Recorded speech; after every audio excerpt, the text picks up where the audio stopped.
Hey guys, welcome back to Ultimate SNS. I hope everyone has been having a great week.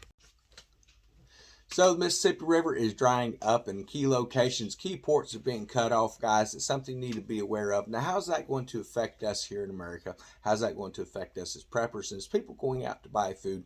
Well, you need to understand there's somewhere around 60 to 70 million metric tons of that product moved. We're talking about wheat products, grain products, things like that. It's corn, soybeans, all your basic type of grains and stuff. What's happening is we're seeing where those are no longer able to be shipped in bulk down a barge. Now you can fit a lot more on a barge than you can a semi truck, and a lot more on a barge than you can a rail car. So you're looking at an increase of the cost to move this stuff in the future, which is going to affect us in the grocery stores by quite a bit. When you start looking what's happening with the diesel prices and stuff like that as well, you need to understand that it's going to cost even more now on top of the moving it to a truck and having to move it in smaller loads, multiple smaller loads rather than one large load. So we're going to be seeing a lot of that here in the future. That's why we've been telling you to make sure that you're prepping up on them items now, because it seems like almost every day or every week there's a new issue arising up when it comes to our distribution lines and stuff. So something else you need to be aware of is it's not just the Mississippi that's drying up. Now, understand it's not the entire Mississippi running up the entire country. So you might be like, well, I'm outside my house, and I'm out here near the Mississippi and I'm looking and there's plenty of water there.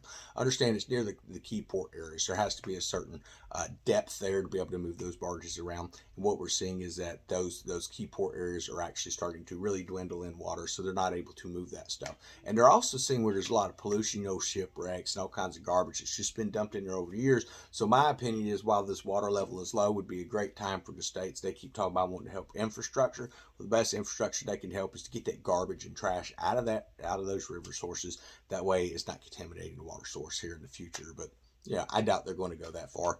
But that's something that you need to be aware of that's happening around the world today, because we talk about inflation, we talk about this cost of food, we're talking about the availability of food a lot on this channel. But understand, as those barges start to screech to a halt, literally because they're hitting rock bottoms and stuff, then what you're going to see is the increase of food again. Again, you're not going to see as much availability moving when you're talking about the millions of tons that can be moved on these barges every year versus what it's going to be coming across your shipping containers on your big rigs, and even your cargo containers and stuff like that on these trains, man.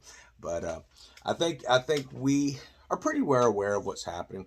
Um, but it seems like there's just disconnect still within society. We're like, well, every time I go for, there's a little bit of stuff out there at the store. So I'm not too worried about it. I'm just not too worried about it. I'll prep later. I'll prep later. No wait for the main news sources to come out like they always do. And they go, okay, well, there's an issue, so you need to get your food. You need to get food now. So then they all run out there like all these hoarders have taken it all. Well, it's not hoarding. When there's an abundance there, you should stack some food up, get some stuff back if you care about your families. I mean, if it's just you and you're like, okay, well, I'm going to eat rats and, lint balls out of my belly button or something like that, then hey, man, don't prep. Do what you want to do.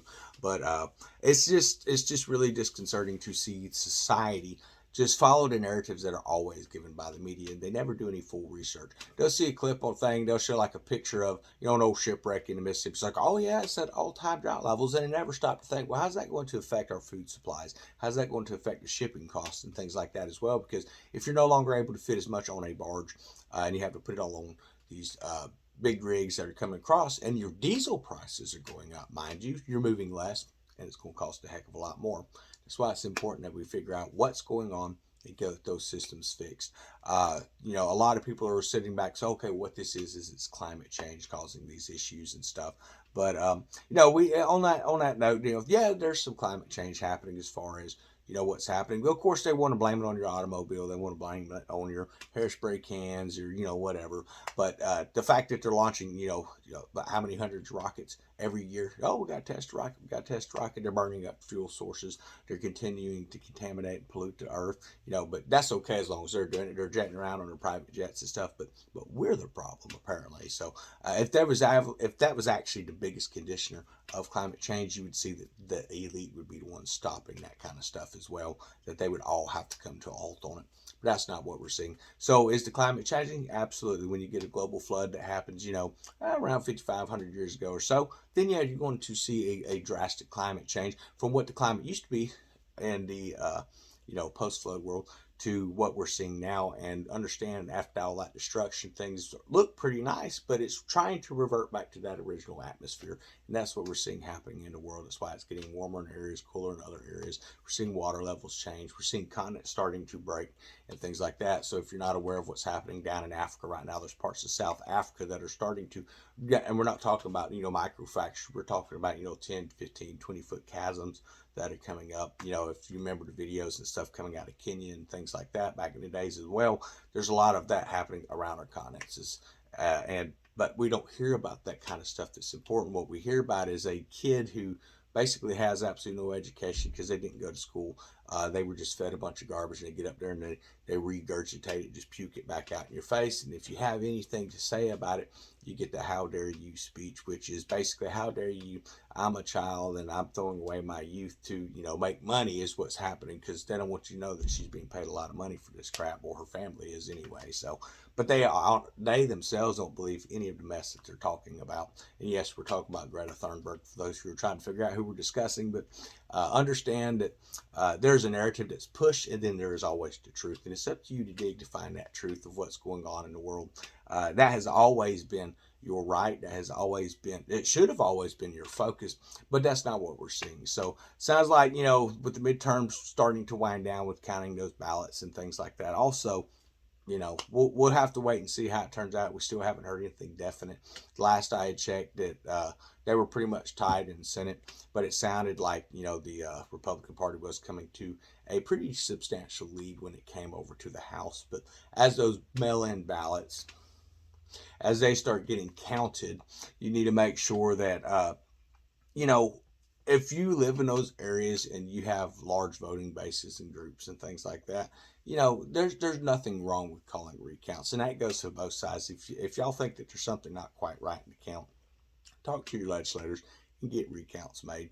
But then there's going to be the runoff election over in Georgia. So if you live in Georgia, you have to go back out. You're gonna have to go out and vote again, guys, because it is important. Don't just go, well, I voted once and they couldn't get it figured out, so screw it, I'm just not going to do it again, because that's how the other people win. So you don't want to do that. Make sure, if you end up in a runoff election in your area, make sure you get back out and vote, guys. That's the main important thing that you can do right now. That's going to help with a lot of stuff that's happening in this country right now. But anyway, I'm gonna hop off here. I hope everyone's been having a wonderful week.